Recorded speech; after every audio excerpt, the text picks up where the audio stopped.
A aula de hoje nós vamos tratar de vias de aplicação de medicação. Então, assim, as vias de aplicação de medicação está relacionada com vamos falar assim, a emergência que a gente tem da absorção dessa medicação. Então, nós temos várias vias de aplicação: via intravenosa, via subcutânea, via intramuscular, via oral, e hoje nós trabalhamos também com muitos supositórios, às vezes de modo analgésico, via anal, tá? Então, essas medicações a gente sempre utiliza, por exemplo, um analgésico. Se nós queremos um efeito imediato, né, que o animal já responda imediatamente a essa medicação, a gente utiliza a aplicação via intravenosa, né? Então, via intravenosa, né, nós temos assim, no caso vocês, né, que serão auxiliares, vocês obedecerão, né, a prescrição do profissional. Então, fazer de modo lento, né, na veia, porque toda medicação de uso intravenoso, ela sempre tem uma indicação.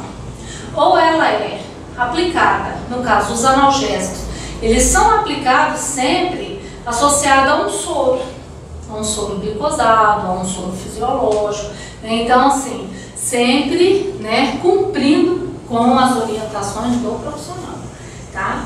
Então, a via intravenosa, normalmente nos cães, nós utilizamos, né, de pegar veias que estão mais visíveis. Então, a gente pega normalmente as dos braços, né? Tem uma lateral na perna também, que é bem de fácil acesso. Via intramuscular. Quando nós queremos um efeito assim, imediato é intravenoso. Imediato, num tempo aí de 40 minutos a 1 hora, a resposta, nós utilizamos a via intramuscular. A via intramuscular, assim, vamos falar assim, o tempo de ação das medicações é mais ou menos parecido com as medicações utilizadas por via oral. Por quê? Porque depende de uma absorção. Então, quando nós ingerimos uma medicação ou administramos uma medicação por via oral no animal, então o que a gente depende? A gente depende dessa medicação descer pelo trato digestivo, ser absorvido pela mucosa, né, do trato digestivo, pelo intestino, cair na corrente circulatória e ser distribuído para o ponto de ação. Por exemplo, se o animal está com febre, né? Então, essa medicação provavelmente ela vai ter que agir no centro que comanda essa febre, que é no sistema nervoso. Então, para baixar a temperatura do animal. Então, nós dependemos de que essa medicação seja absorvida e caia na corrente circulatória. Mesma coisa da medicação que nós utilizamos por via intramuscular, que nós injetamos o medicamento e temos que aguardar essa medicação ser absorvida ali pelas células sanguíneas que estão passando por ali, né, e ser conduzido através do sangue para os tecidos de ação. Então, normalmente as medicações e drogas utilizadas por via intramuscular e por via oral têm mais ou menos o mesmo tempo de ação, bem como os supositórios de analgésicos utilizados por via anal. Quando nós colocamos um supositório para tirar a dor do animal, então também tem que passar por uma absorção. Só que o efeito ali talvez pode ser até mais rápido do que o oral e o intramuscular, porque a região ali do intestino é muito irrigada.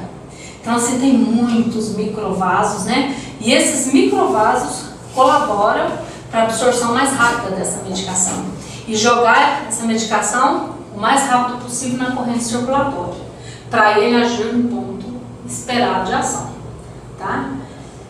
As medicações utilizadas por via oral, né, como eu falei para vocês, é um tempinho a mais, né, de 40 minutos a 1 hora para ela sofrer essa ação, né? Porque vai ter que sofrer absorção, né, para passar para a corrente circulatória para agir no ponto de ação.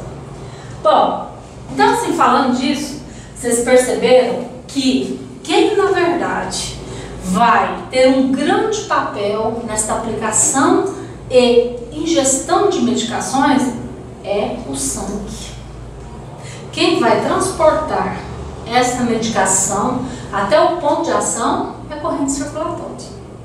Então assim, sem esse sangue circulante estar passando por ali de modo normal, né, a gente também teria, né, dificuldades dessa medicação chegar no ponto de ação, né? Então, olha, o sangue, nós sabemos que o sangue, ele tem, bom, então vamos colocar aqui. Então, nós temos aqui a via intravenosa, quando nós desejamos um efeito imediato. Bom, imediato, assim como, né? Obviamente que quando nós aplicamos a medicação no animal, isso aí demora uns 10 minutinhos para começar o efeito. Porque vai depender do sangue que eu coloquei a medicação, né, na veia do animal. Essa medicação ela vai ter que ser distribuída para chegar até o ponto da ação. Então demora, lógico, alguns minutinhos. Não é assim tão imediato como se diz. Tá? Então, tem uns minutinhos para que se faça um efeito desejado. Imediato. Quando nós desejamos via intramuscular. Quando nós desejamos um efeito imediato.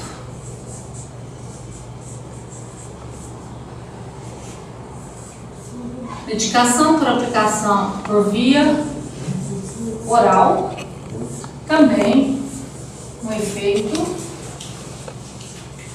imediato.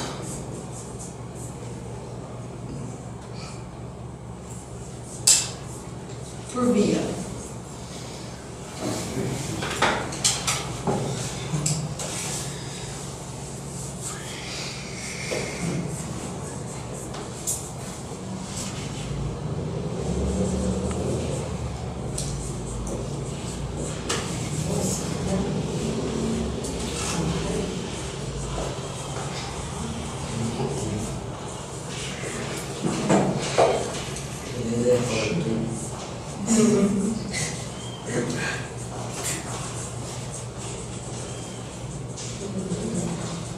Bom, então só repetindo aqui, quando nós queremos que uma medicação que está sendo utilizada tenha efeito imediato no organismo, aplicamos por via intravenosa.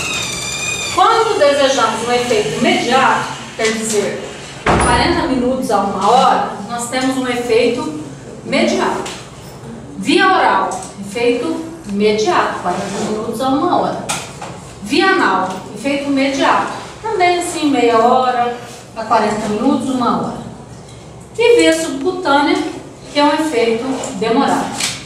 Essas medicações que são aplicadas por via subcutânea, elas, normalmente, a expectativa é que elas atinjam um ponto de ação aí a partir de 12 horas após a aplicação. Então, nós utilizamos muito via subcutânea, nós utilizamos muita aplicação de vacinas.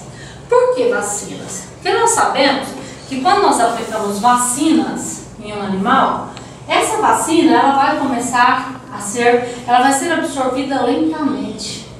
E esse é o objetivo da aplicação de vacinas.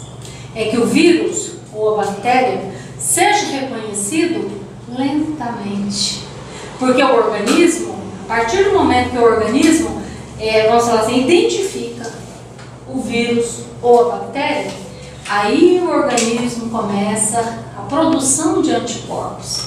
Então aí que o organismo vai começar a produzir a imunidade para o animal. Então olha, a após a aplicação de uma vacina, eu posso dizer para vocês que só depois de 15 dias que o organismo começa uma produção boa de anticorpos.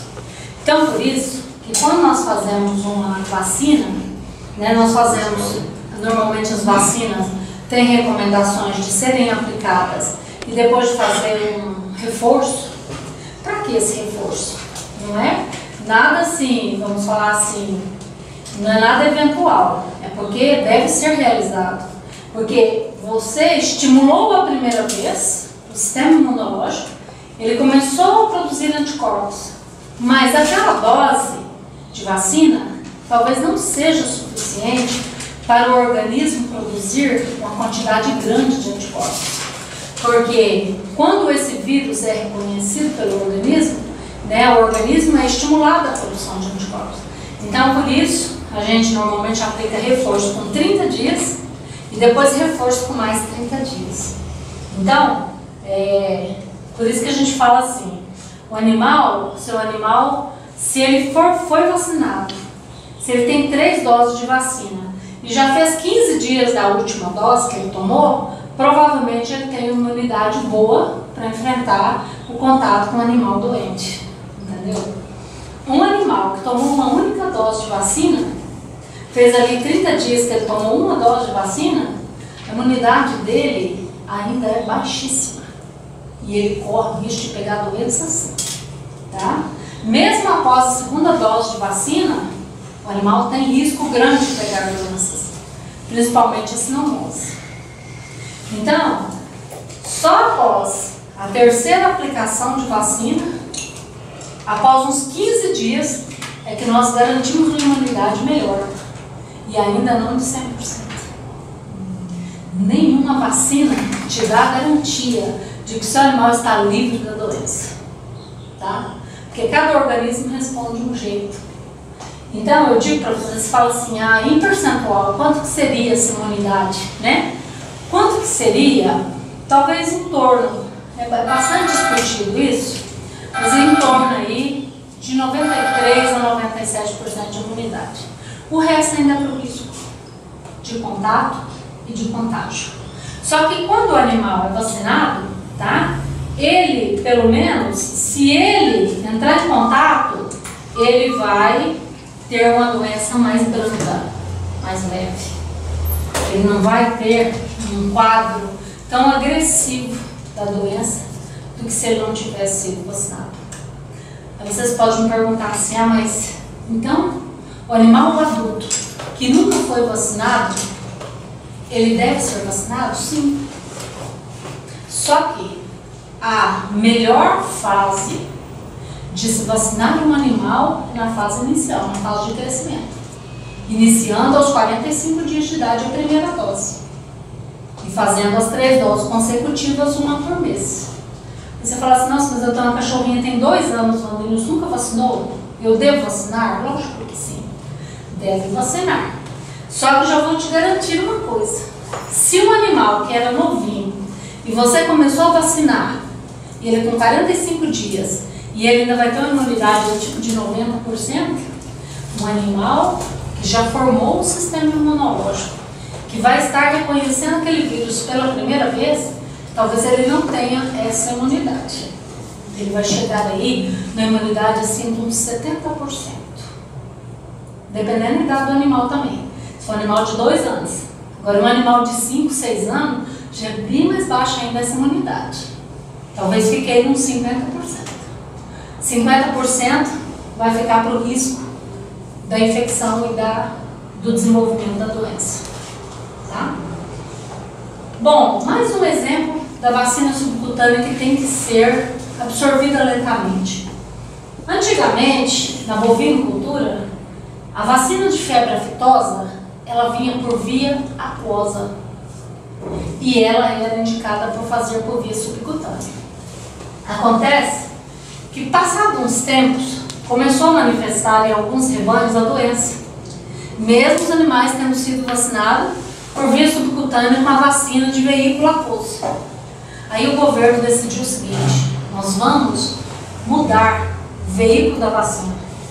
O veículo vai passar a ser oleoso. Então, qual é a diferença de um veículo aquoso e de um veículo oleoso para ser feito por via subcutânea? O tempo de absorção. O veículo aquoso é absorvido muito mais rapidamente. E o veículo oleoso demora, protela mais tempo. Então, hoje está em plena campanha de vacinação de febre aftosa. E hoje toda vacina é de veículo oleoso.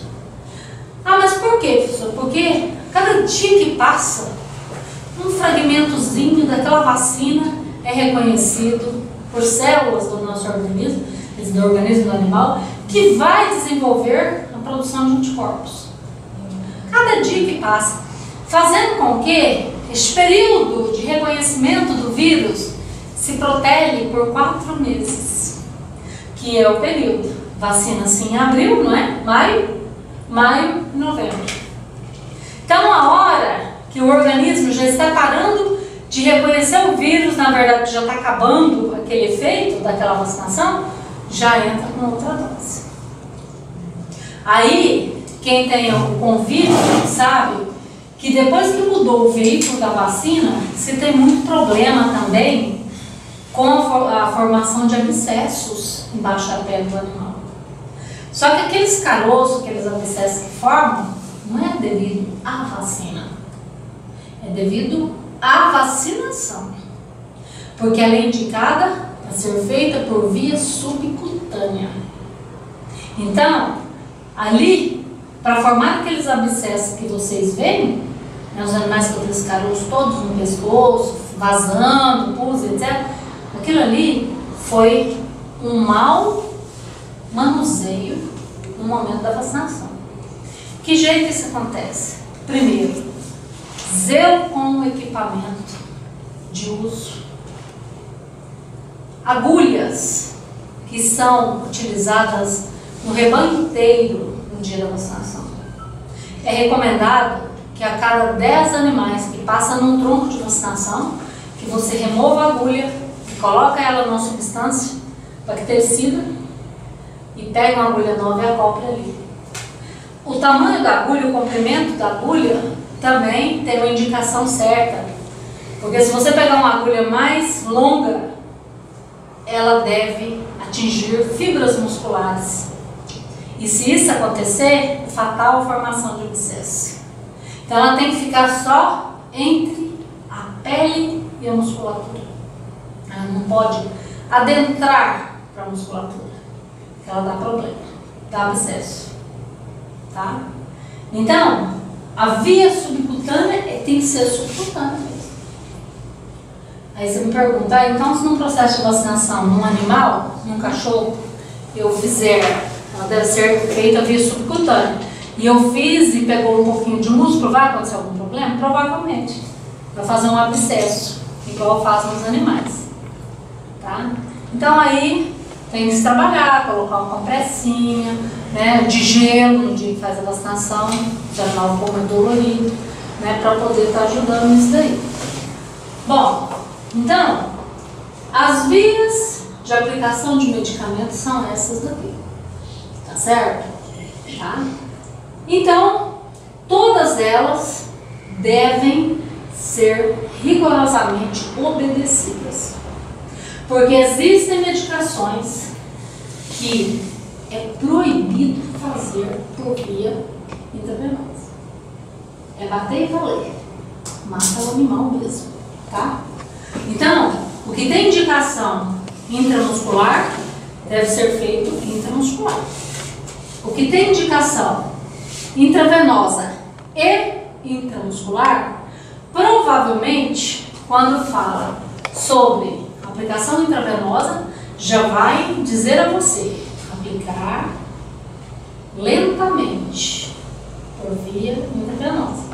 Porque se você também o fizer de modo rápido, pode dar um piripaque no animal. Né? O animal pode passar mal, ter desconforto, né? Ter desmaio. O animal é igual a gente, ele se sente mal.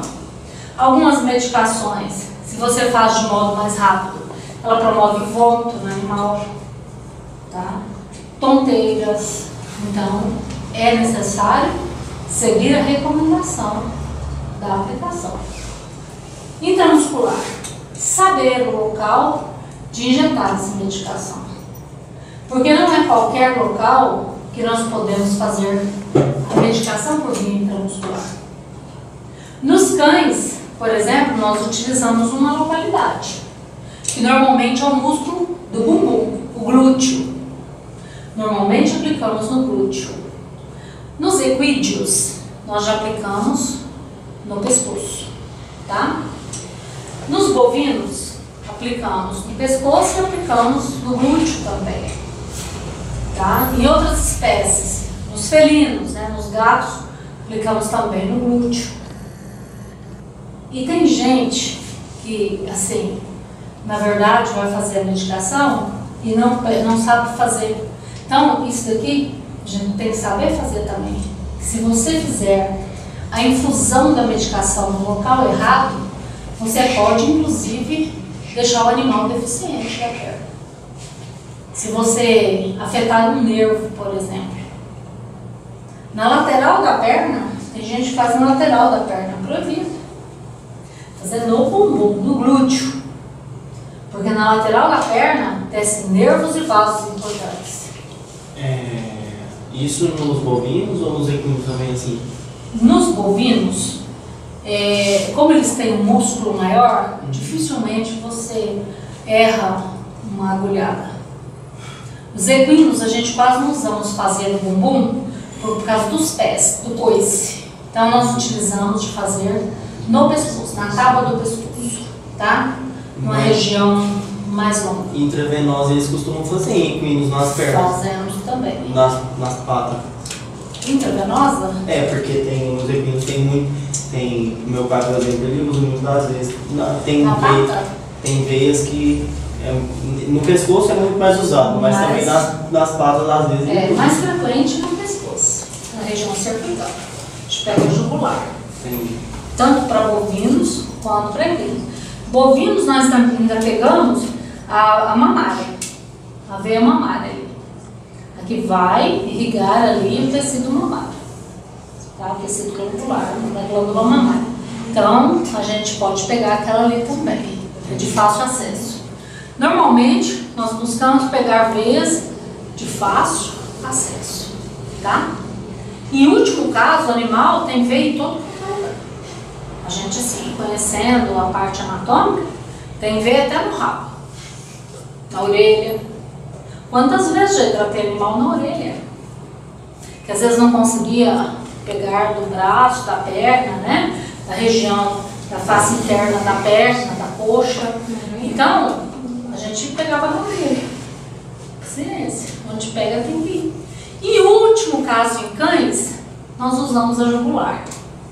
Só quando não tem outro jeito. Quando você tentou todas as veias, não conseguiu, a jugular é o nosso último recurso. Entendeu? É igual criança, né? Criança tenta todas as vezes. Quando não consegue, já tem umas aqui assim, ó, né? Na cabecinha, na testa, né? E por último caso, pescoço. Tá? Eu acho assim um pouco traumática do pescoço, mas se não tiver outro recurso, paciência. O animal tem que ser hidratado, tem que ser medicado, porque senão morre, né? Então a gente tem que utilizar o que nós temos visível, tá? Bom, então estas medicações, via oral. Via oral também não é de qualquer forma que nós administramos remédio oral. Tem gente que acha que pegar uma seringa, encher de remédio, abrir a boca do animal, virar ele com a bocona para cima e fazer tch, não está resolvendo. Ele pode gerar um problema muito maior. Porque nós, os animais, nós temos aqui a região da laringe e faringe são muito próximas. Então, se o indivíduo faz isso, a glote do animal está aberta, ao invés de ele estar enviando o remédio para o esôfago do animal, ele está enviando para a traqueia. Quantos animais eu já vi vindo a óbito Porque o indivíduo não estava dando remédio para descer para o estômago, não estava dando para descer para traqueia, para o pulmão. O animal estava com pneumonia, mas o efeito não era para ser direto no pulmão, não, gente, sim, né, com a medicação. Então, assim, a gente tem que ter cuidado. O animal deve estar em posição mais natural possível. De preferência, o animal até com a cabecinha baixa. E a medicação ser administrada no canto da boca, para que o animal possa, com a própria língua, engolir, empurrar o remédio para dentro. E não você despejar e sufocar o animal. Tá? Então, muitos erros acontecem com essa medicação. Então, nós temos que administrar com cuidado, com a seringa ou com a colher de sopa, da forma que achar melhor. Mede o volume que tem que ser administrado e administra da forma que acha melhor.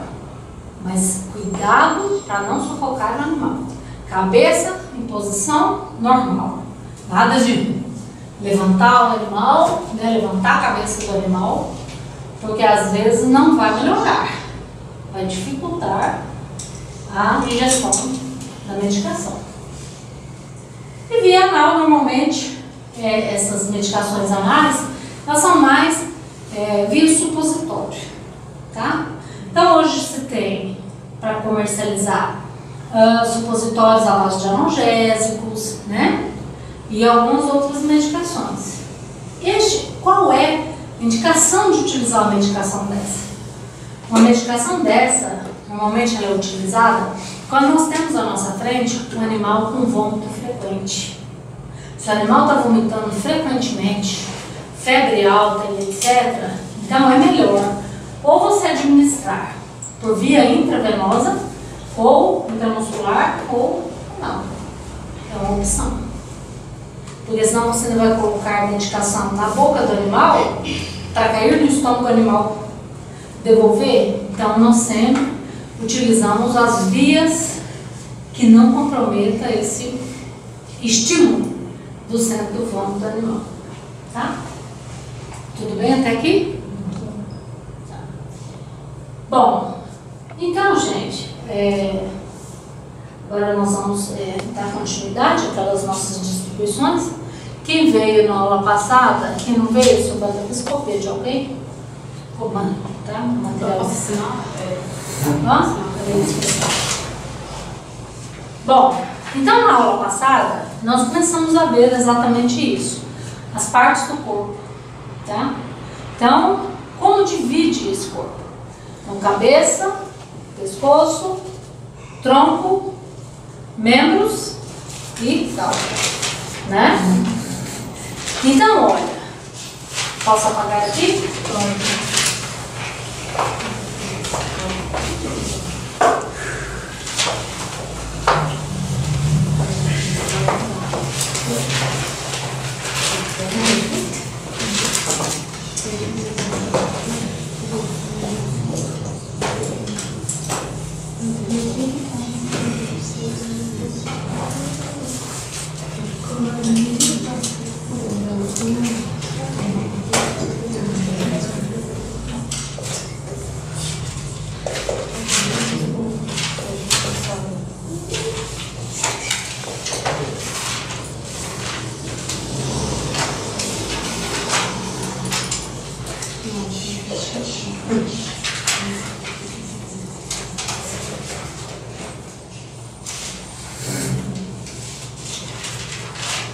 Bom, então, cabeça, composta aqui pelos ossos do crânio,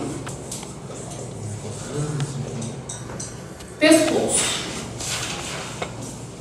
composto pelas vértebras cervicais, o tronco, composto pelas costelas, coluna,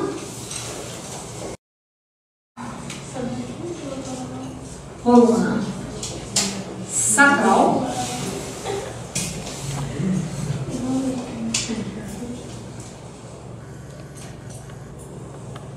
e ossos da pelve. Quem são os ossos da pelve? Lembram?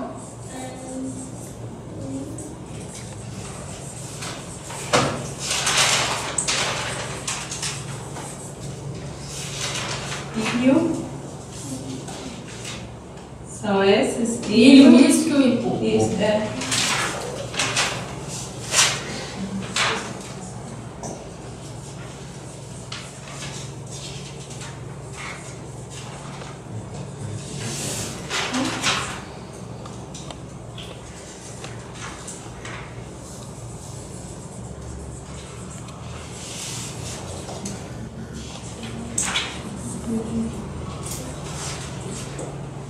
Então aqui,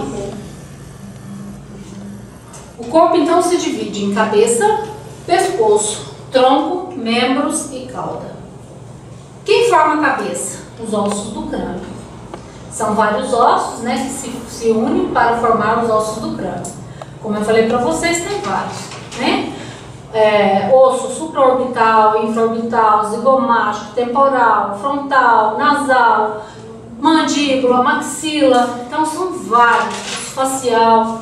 Então esses são vários ossos que se unem formando os ossos do crânio. O pescoço. O pescoço é composto pelas vértebras cervicais. O tronco, né, que é essa parte aqui, né? O tronco é constituído pelas costelas, pela coluna torácica. Falei para vocês que a coluna, o nome que ela leva é a parte do corpo que ela sustenta. Então, coluna torácica sustenta o tórax, coluna lombar, da região lombar, coluna sacral. E a coluna, no caso os ossos da pelve, que é o ilho, o isquio e a pulpa, e a cauda, que é formada pela coluna coxígena, ou vértebras coxígenas, tá? Então esta é a divisão do corpo.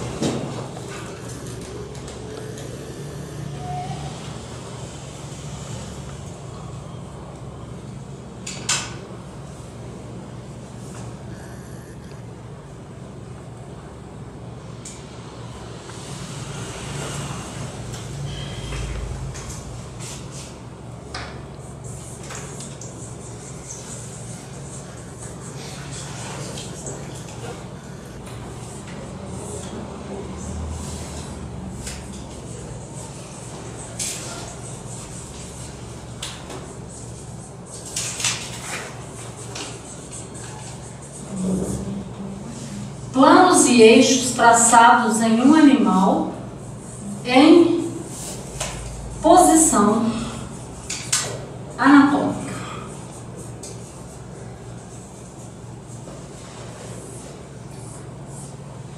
Bom, por que a gente vai visualizar isso aqui? Nós vamos ver isso aqui exatamente para nos dar um suporte depois nas vias de aplicação de medicação. Então, quando o animal está de pé, ele está em posição anatômica. Então, o que é uma posição anatômica? Posição anatômica é aquela onde o animal se encontra com os 4 membros apoiados no chão. Certo? Que os animais são quadrúpedes. Então, eles, quando estão com os 4 membros apoiados no solo, tá? Eles estão em posição anatômica.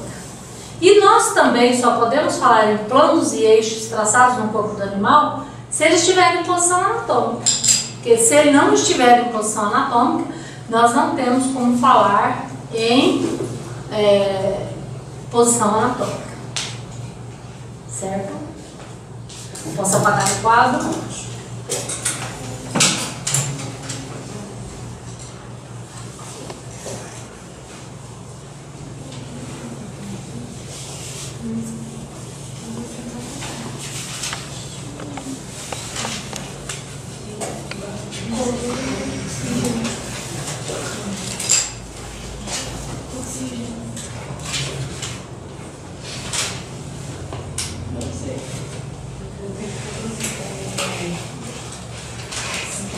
Você evita de colocar na vaquinha no seu vídeo, tá? Né, gente? Eu vou me limitar de colocar minha vaquinha no vídeo dele, senão o povo vai rir demais de mim.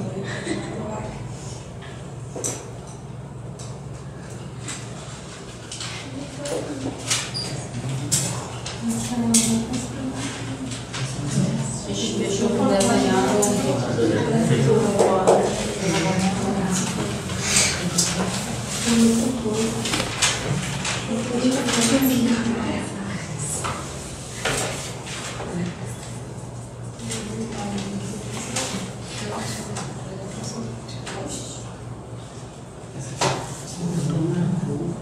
Faz de conta que você tem uma vaca, tá?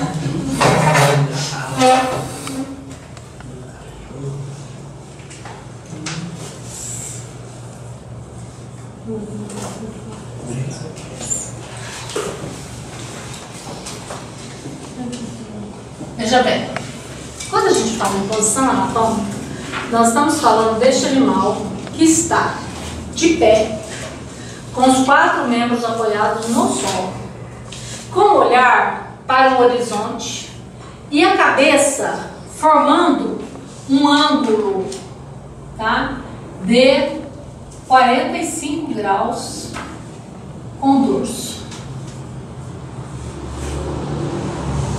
Então, olha, animal de pé, com os 4 membros apoiados no solo, olhar para o horizonte e cabeça formando um ângulo de 45 graus com o dorso do animal. Então, isso é posição anatômica. Quando o animal se encontra em posição anatômica, eu posso falar em planos e eixos que eu posso traçar no corpo do animal. Bom, para que eu faço isso?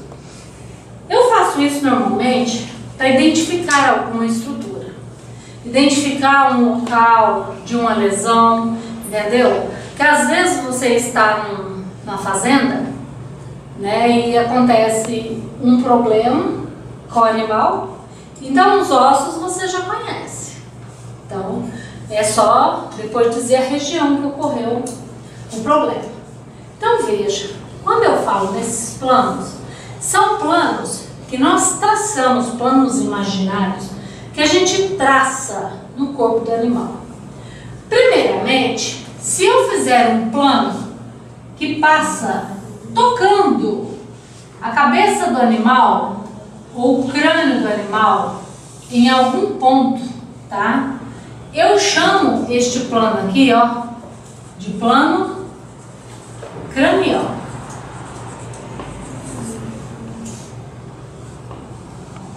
Se eu traçar um plano que toca o ventre do animal em algum ponto, eu tenho aqui um plano ventral.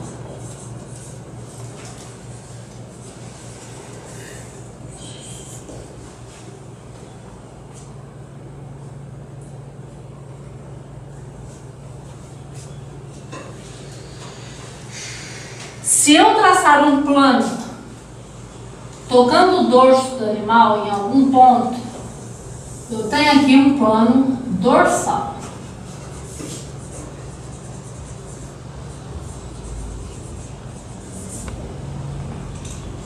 Se eu traçar um tocando a cauda do animal, eu tenho aqui um plano caudal.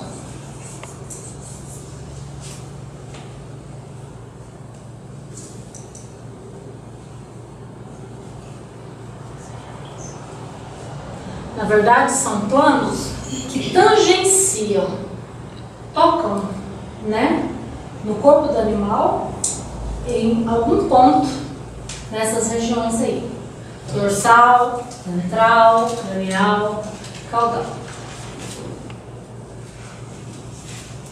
Tem mais planos? Tem. Imagine se você vier traçar planos, olha aqui, paralelos. Se eu disser aqui, eu tracei um plano aqui, ele é um plano paralelo a esse, você concorda comigo? Ó, paralelo ao cranial. Ó, paralelo ao cranial. também é paralelo a quem? Ao caudal, certo? Então, os planos traçados paralelos ao plano cranial e plano caudal, eu chamo ele de plano transversal. Ó, os planos traçados paralelos ao cranial e ao caudal,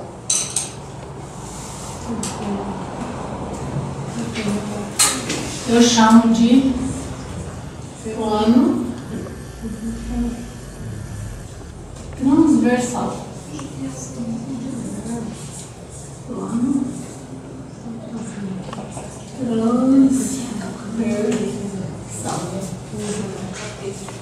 E quando eu traço planos paralelos ao dorsal e ventral, olha aqui, eu venho e traço o plano aqui, ó.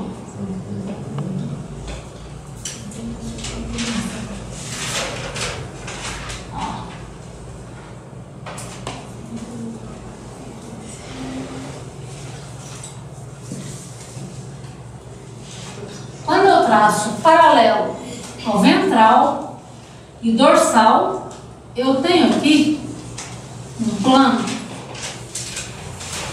que eu chamo de frontal.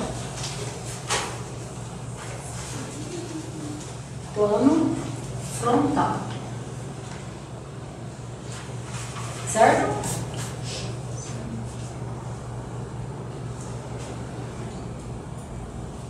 Agora, esse animal está de pé.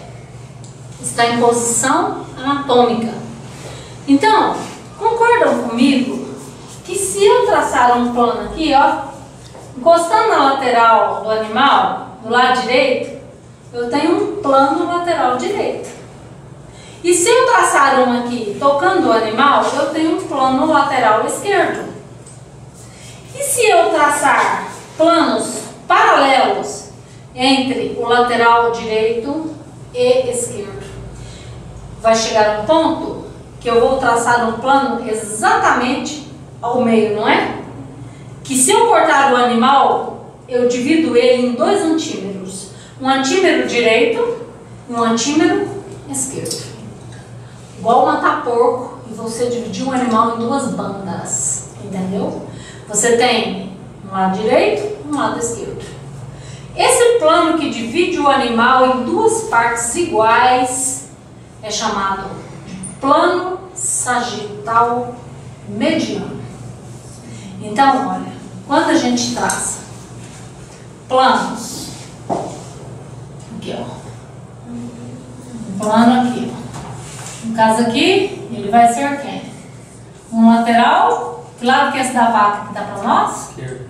Esquerdo, plano lateral esquerdo. Isso aqui, deixa eu botar uma seta aqui. Então, esse aqui seria um plano lateral esquerdo.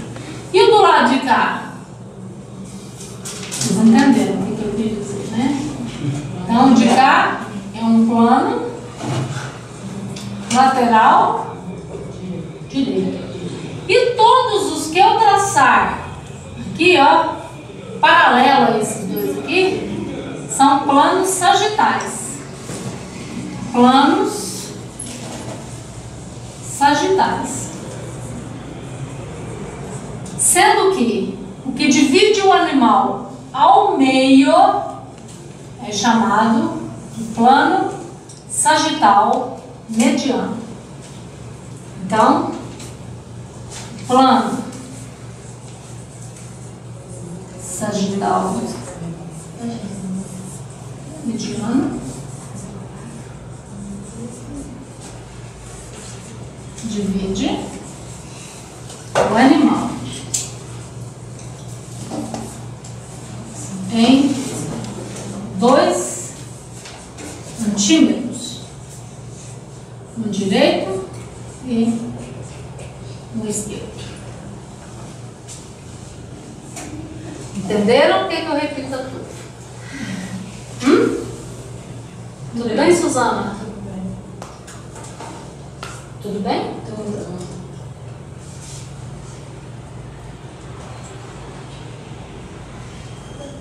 Isso aí fica difícil pra gente interpretar quando a gente não assiste explicação. Aí você fala, meu Deus do céu, o que é isso daqui? Né? Mas assim, quando você assiste, né? Então agora nós vamos definir cada plano do diagrama. Escrevam aí. Primeiro, plano. Não vai apagar agora, não, né? Não. Ah, tá. Pensei que eu fiz copiar. Coloca embaixo, depois você acaba de copiar. Plano cranial. Cranial é aquele que tangencia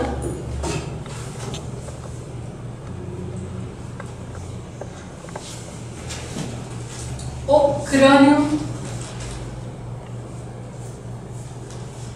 do animal.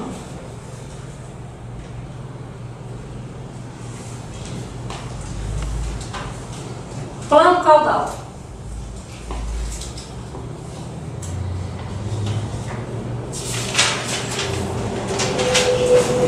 É aquele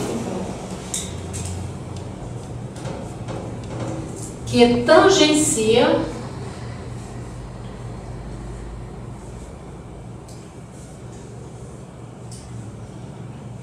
a cauda com U, a cauda do animal.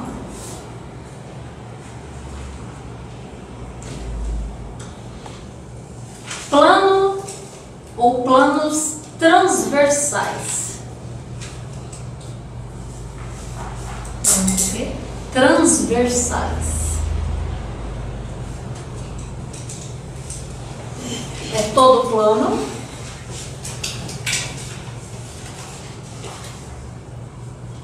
traçado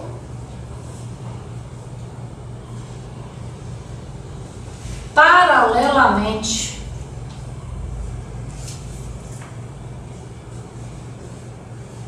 ao plano cranial e caudal. É todo plano traçado paralelamente ao cranial e caudal.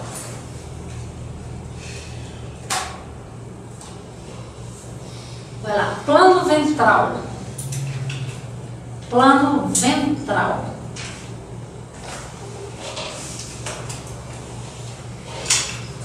É aquele que tangencia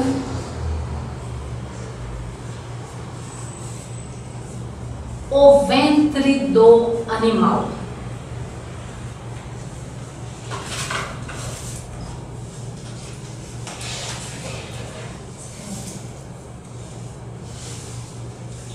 Plano dorsal.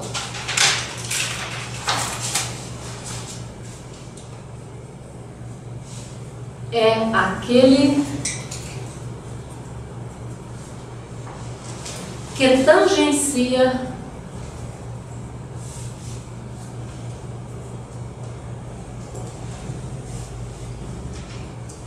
o dorso do animal.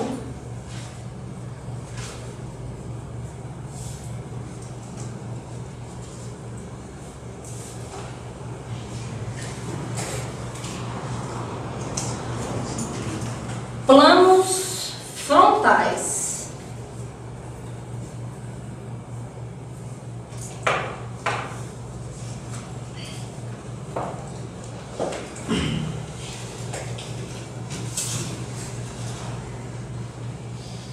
São aqueles traçados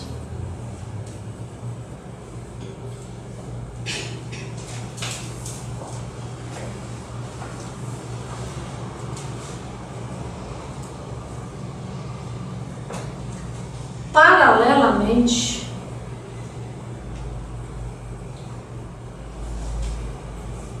ao plano dorsal e ventral.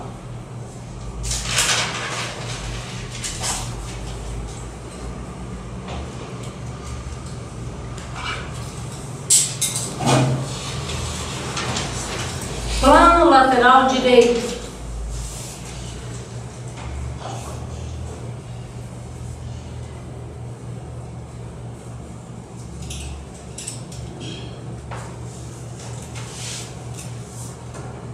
É o que tangencia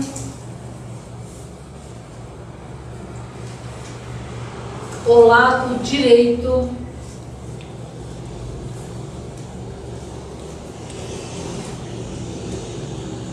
do animal.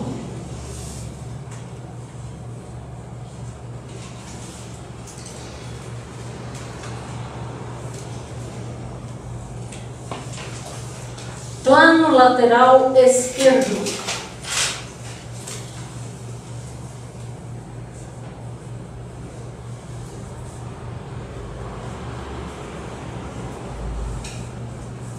É o que tangencia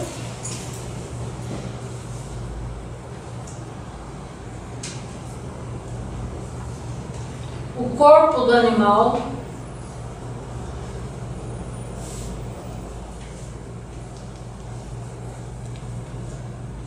do lado esquerdo.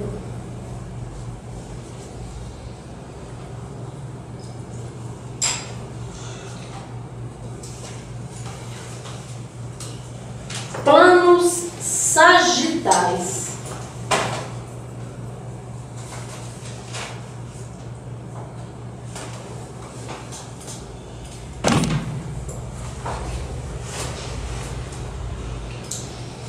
São todos os planos traçados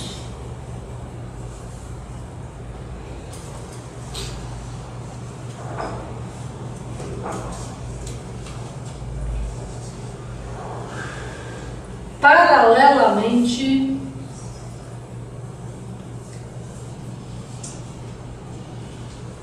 aos planos laterais direito e esquerdo.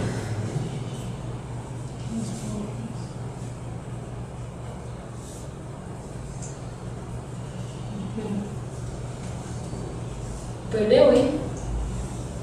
Não? Lateral e esquerdo. Direito e esquerdo. E o plano sagital mediano, que vocês já colocaram, é aquele que divide o animal em dois antípodas, o direito e o esquerdo. Ele não deixa de ser sagital, só que ele é mediano porque ele está ao meio, certo? Ele é sagital, ele é um plano sagital, mas ele também é um plano sagital mediano, por estar ocupando, por estar dividindo o corpo em duas partes iguais. Dois antípodos, um direito e um esquerdo. Bom, vocês concordam comigo que, retirando este plano dorsal, plano ventral e os planos laterais, o cranial e o caudal, todos os demais planos vão se encontrar em um único ponto no corpo do animal? Pensa isso. Ó, este plano aqui, pensa nesse aqui. Agora, você pensa nesse aqui. Você concorda comigo que por esta região aqui irão se encontrar este plano aqui com este daqui? E mesma coisa, os que são sagitais vão se encontrar aqui no determinado ponto. Então, a este ponto de encontro dos planos do corpo chamamos de eixo sagital.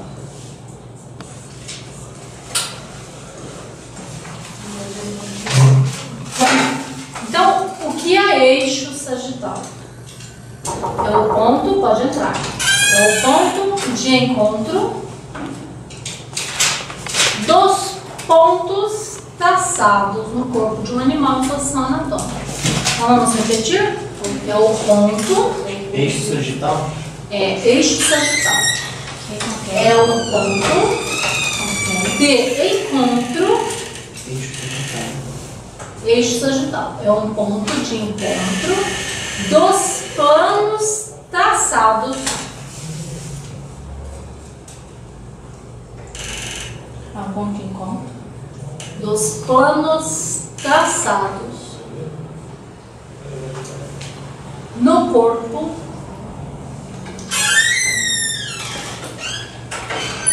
de um animal em posição anatômica.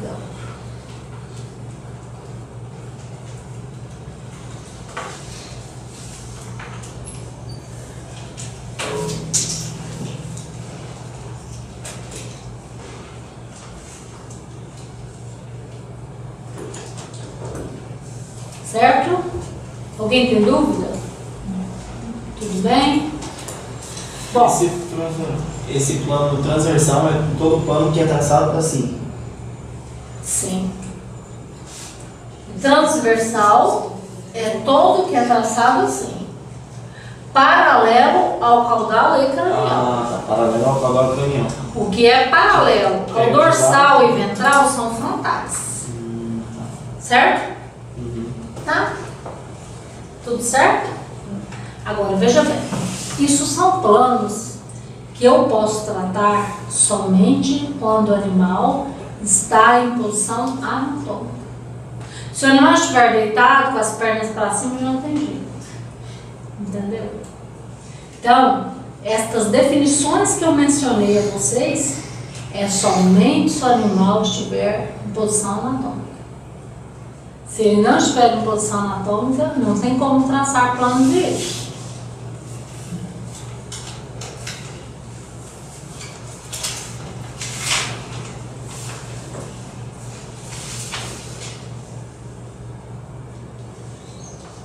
Bom, então, aí nós utilizamos isso para quê?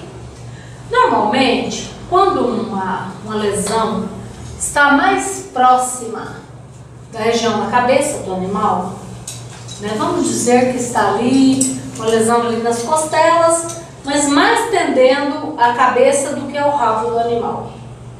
Quando uma lesão ou um ponto que você quer identificar, ele está mais perto da cabeça do que do rabo, nós chamamos de cranial. A lesão está mais cranial.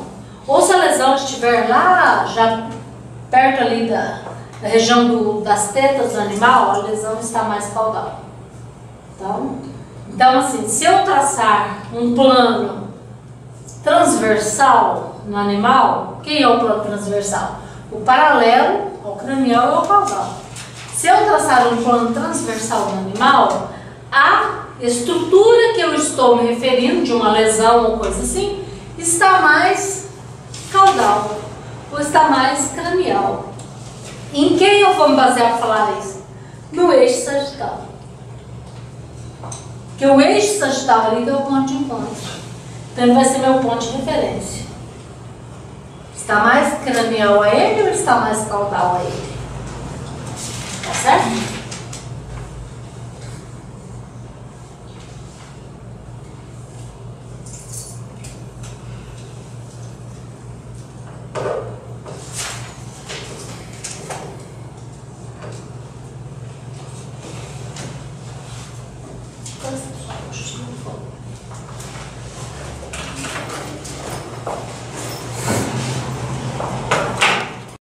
Segmentar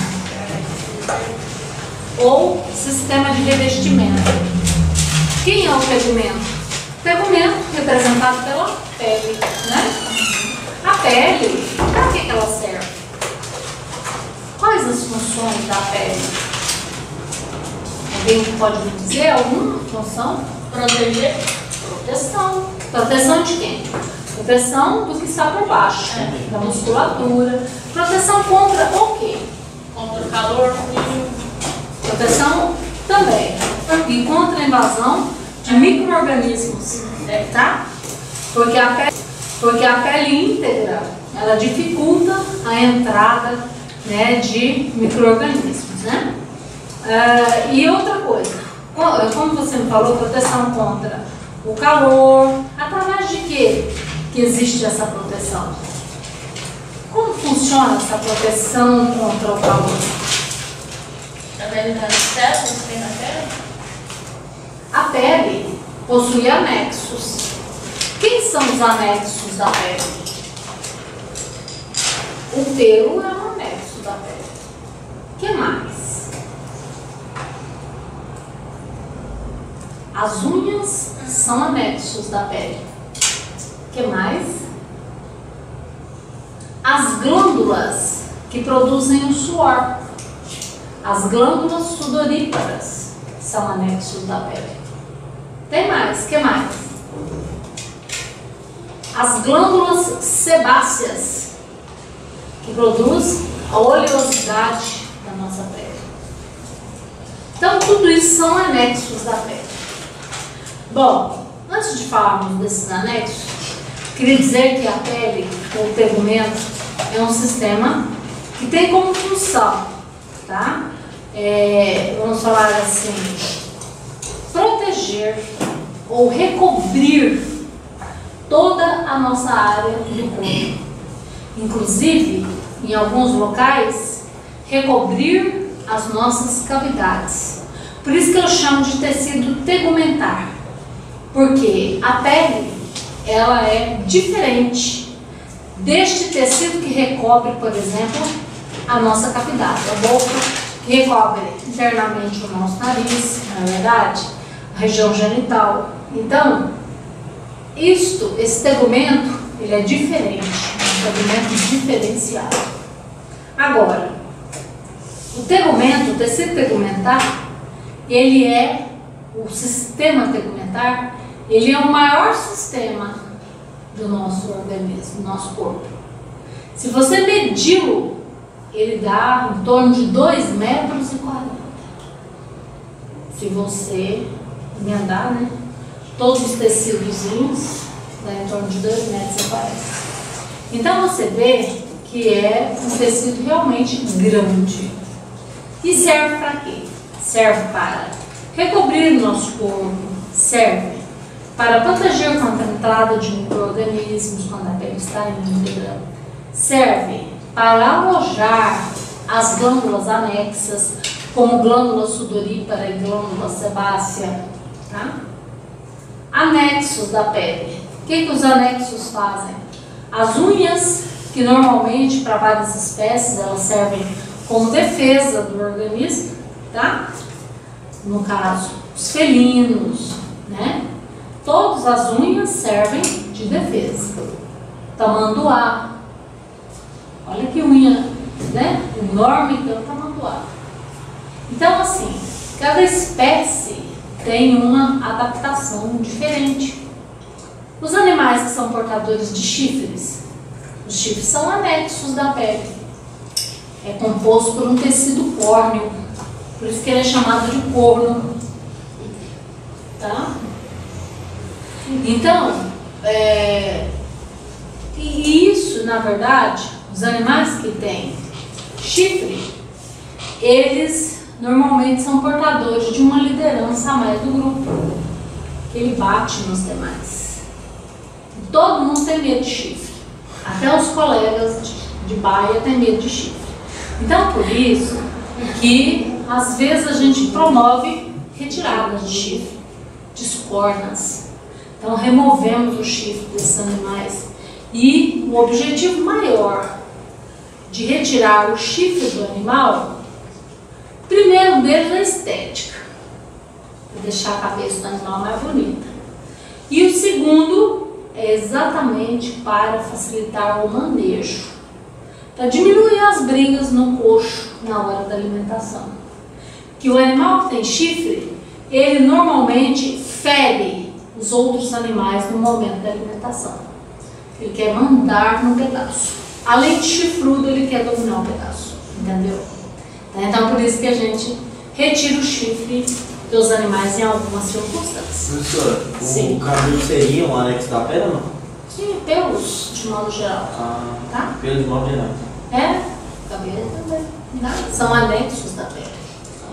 Então, gente, esse sistema tegumentar, ele é originado desde lá da fase embrionária, né? Quando estão sendo formados outros órgãos, né? Então, o sistema tegumentar, ele também é desenvolvido. Esse tegumento que reveste internamente a nossa boca, nós chamamos de mucosas. É um tecido mucoide. Por que é um tecido mucoide? O próprio nome já diz. Porque ele produz muco. Ele produz muco. Produz uma baba, um muco. Certo? Então, por que ele produz esse muco? Porque as células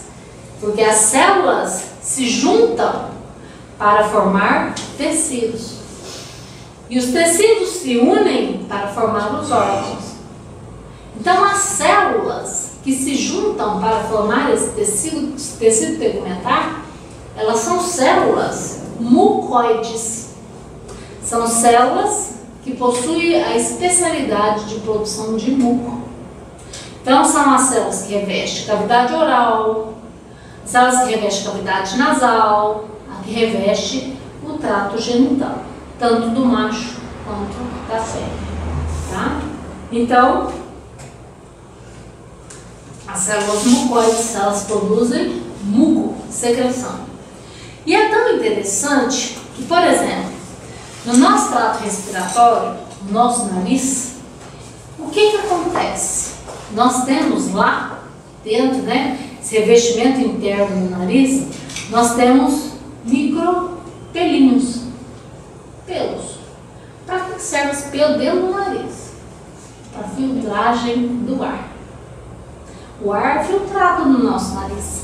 Ou vocês acham que a poeira que a gente inala vai direto para o pulmão? Pode até ir, se for uma quantidade muito grande. Essas pessoas, por exemplo, que trabalham em locais que tem uma poeira muito grande, tipo fábrica de ração, fábrica de telha, sabe? Por isso que é exigido material de segurança. Porque coloca-se a máscara para impedir que aquela quantidade, né, de poeiras, de poeirinhas adentrem para dentro do sistema respiratório. Então, olha, nós, por exemplo, quando nós estamos num local de muita poeira, eu sempre imagino assim, naquelas regiões assim, de plantio, você trabalha com trator, né? Fazendo aquelas gradeações assim, aquilo é uma poeira tão intensa que você chega em casa, você tem que tomar banho, mas o primeiro lugar que você tem que lavar o nariz. Que sai tijolo desse tamanho de terra, não é verdade? Agora, por que essa terra fica depositada aqui? Fica depositada exatamente porque esses pelinhos, eles não deixaram essa poeira adentrar para cima.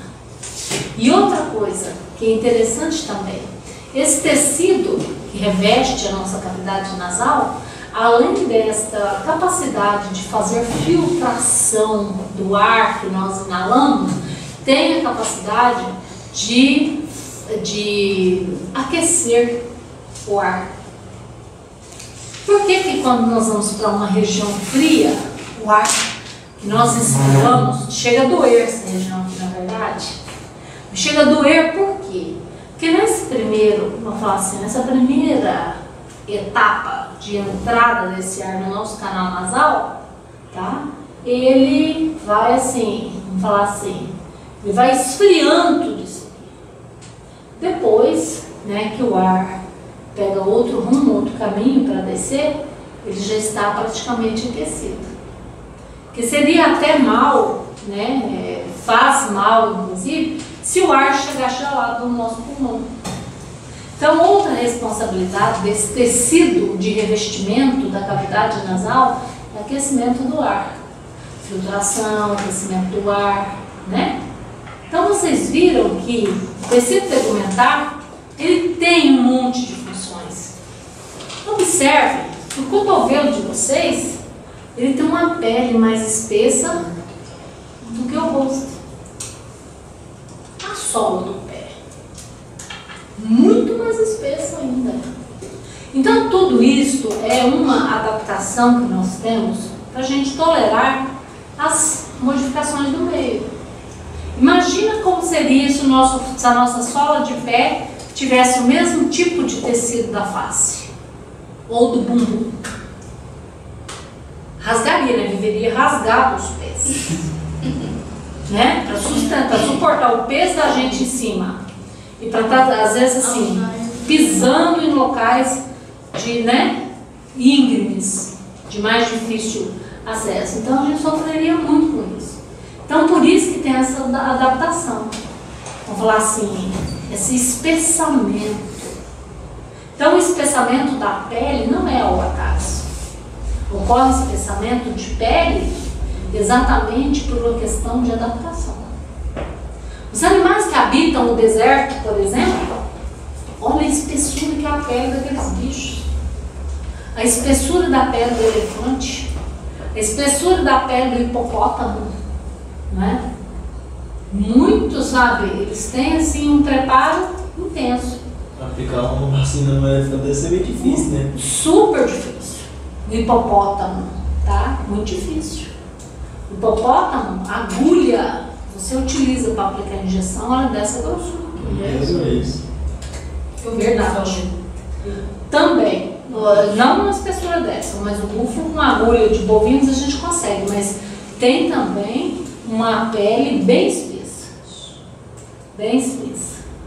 E assim, o hábito dele viver em regiões alagadas ou de lagoas, isto também faz parte da adaptação que este animal tem para se refrescar em dias quentes. Porque nós, como eu falei para você, o controle da temperatura nossa, a glândula sudorípara ou as glândulas sudoríparas auxiliam nesse processo. Através de quem? Do suor. Então o animal transpira, o que acontece? Aquela água que vem para a superfície da pele, quando o vento passa, ele evapora ela e leva ela embora, dando a sensação de frescor. Quando você corre muito, sua, transpira e chega e se põe na frente de um ventilador, que delícia, né? Então você sente se refrescando. Por quê? Porque aquela água que está na superfície do seu corpo, ela vai evaporando. Então te dá a sensação de estar te refrescando. E realmente está. Porque está removendo aquela água da superfície da sua pele, está deixando ali a região mais fresquinha. Agora, por exemplo, um búfalo, como a colega citou. Então, o búfalo, por que ele vive dentro da água? Primeiro porque essa quantidade de glândulas sudoríparas que ele tem é muito pequena em relação a um animal da raça Nelore, por exemplo.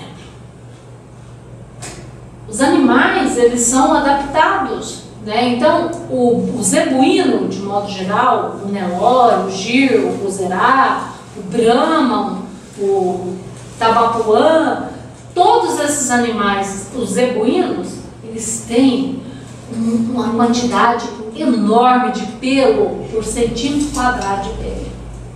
Se você fizer um pequeno corte na pele do animal, um quadradinho assim, ó, 1 centímetro, 1 centímetro, 1 centímetro, você não tem noção que neste quadradinho aqui você encontra milhões de pelos e em cada pelo você vai encontrar, né, em cada folículo piloso, aderido a esse folículo piloso, você vai encontrar glândulas sudoríparas. Por isso que o Nelore aguenta um sol rachando nas costas. Ele está lá bem bonito, pastejando. Enquanto você olha para a primeira sombra, aquele gado de origem europeia, um holandês, um aberdeen, um charolês, tá morrendo na sombra de baforita. Entendeu? E o Nelorão lá pastando. Você fala, gente, não é possível. O Nelor tá pastejando e esse daqui tá aqui morrendo de calor. Exatamente por isso. Porque o Nelore tem mais controle da temperatura. Porque ele tem mais glândula sudorípara para ele suar e manter essa temperatura legal controlada. Além da cor da pelagem dele, que é branca, e o branco, você sabe, reflete tudo. O branco reflete tudo. Então, se você usa uma roupa branca, por exemplo, eu não sinto nem calor, já acostumei também, né? Então, assim, mas a roupa branca, ela reflete. Se eu tivesse com jaleco preto, eu tava com calor. Então, assim, a pelagem branca destes animais auxiliam também no controle da temperatura. Então, olha, isso tudo é sistema alimentar. E mais, essa espessura a mais da pele do búfalo, por exemplo, não é ao acaso também. Ele tem uma espessura maior na pele, porque o ambiente que ele fica, o habitat que ele, né, está lá sempre dentro de lagoas, de represas, consumindo um matinho aqui e outro acolá, ali também tem ectoparasitas. Os sanguessugas, eles não conseguem se prender no búfalo, porque eles tentam. Ô Danilson, e deixa eu te perguntar, porque, tipo assim, tem algumas pessoas que suam mais na testa, outras suam mais no pescoço. Aí tem um controle nervoso em cima disso, tá? Até tem uma cirurgia, eu não sei te falar tanto disso, né? Que faz parte da medicina. Tem gente até que faz uma cirurgiazinha aqui, nessa região assim, que tem alguma coisa que comanda essa transpiração de mãos e etc. Eu tenho uma amiga, inclusive, que ela foi para São Paulo fazer essa cirurgia. É uma cirurgia que eles dão um pequeno corte nessa região aqui, ó, atrás da orelha. E aí ela transpirava, as mãos dela chegavam a pingar, assim, o tempo todo, suando, coisa de louco. Aquelas pessoas que estão um mau cheiro, guardar assim, pelo amor de Deus. Mas aqui lá, isso aí já é higiene. Será? Tem uma amiga minha que trabalha. Isso aí é higiene. E outra coisa, é a proliferação de bactérias. Tomar tá morrendo. São às vezes, deixa eu falar, é porque a pessoa não tem um conhecimento. Isso daí é só ela, tá? Porque às vezes ela ali, naquela região do corpo, ela tem um pH ideal para o desenvolvimento dessas bactérias. Então ela tem que mudar o pH daquela região, entendeu? Por exemplo, tem bactérias que se desenvolvem mais no meio alcalino, outras se desenvolvem mais no meio ácido. Normalmente essas pessoas que têm chamamos de CC, elas usam limão. Por que usa limão? Porque provavelmente o pH da região é alcalino, aí ela passa limão para passar a ter um meio ácido, para matar os micro-organismos. Funcionaria com vinagre, funcionaria com outra coisa ácida, entendeu? Então, isto é falta de orientação e falta de conhecimento nesse sentido. E utilizar uma coisa assim, que faz efeito. Aquela pomadinha minâncora, não é? Aquela pomadinha é excelente para fazer esse controle. E tem vergonha ficar perdendo. Não, e olha, sabe quanto custa uma minâncora? Se for R$6, R$8 é muito, né? É por aí. No máximo. Eu estou dizendo assim, porque eu adoro aquela pomada, como ela tem sulfato de zinco, ela tem um poder de cicatrização muito bom. Tá? Então, assim, qualquer ferimentozinho de criança, lava ali o local e minâncora, certo? De um dia para o outro você vê o efeito, a diferença. E ela também funciona muito bem nesse caso. Além do limãozinho básico. Orienta ela. Nossa, eu tava pra ele. Mas tem gente que é assim, mas tem gente que parece que não sente. Eu tenho um amigo que Sério, ela toma banho, ela passa perfume pra sair, mas você chega do lado dela, tá ali, que cheira. Aquelas que tem preguiça de passar desodorante. Também tô achando. Não, e ela tá cheirosa, você cheira o que lugar que é cheio de perfume, ela toda arrumada, vestidão, e você para do lado dela, faz assim, seu lado, você já Pois é, pensa. será que na hora do banho ela correu uma buchinha? Ah, eu já não sei, mas toda vez não é possível, gente, que ela não sente o Se cheiro. deixou uma vez. Tem então, gente que não chegou. sabe tomar banho. Tem gente que só joga Não é? pronto. Acho que é só correr uma aguinha no corpo ali e já tá ali. Ainda mais extremamente chique, fica assim no escritório, achando que tá toda limpinha, só uma aguinha rapidinho. Não. O banho foi feito exatamente para isso. E outra coisa, até para tomar banho a gente tem que saber. E tem pessoas que tomam 3, 4 banhos no dia. Aí, isto também, se toda vez que você for tomar banho, usar uma bucha vegetal daquela, passar sabão, então você até remove um pouco da proteção da pele. Entendeu? Retira. Você retira. Sim. E isso é um benefício. Mas uma vez por dia seria suficiente. Então, uma vez ao dia seria suficiente. Agora, toda vez que vai tomar banho, passar sabão, passar a bucha. Aí até abre os poros. Aí abre os poros, aí desgasta a pele, não é, gente? Ajuda Então, a assim, bactéria entrar mais rápido. Justamente. Então, assim, porque nós temos diariamente, ocorre uma renovação, uma descamação das células mortas da superfície do nosso corpo e vem chegando células diferentes, células jovens.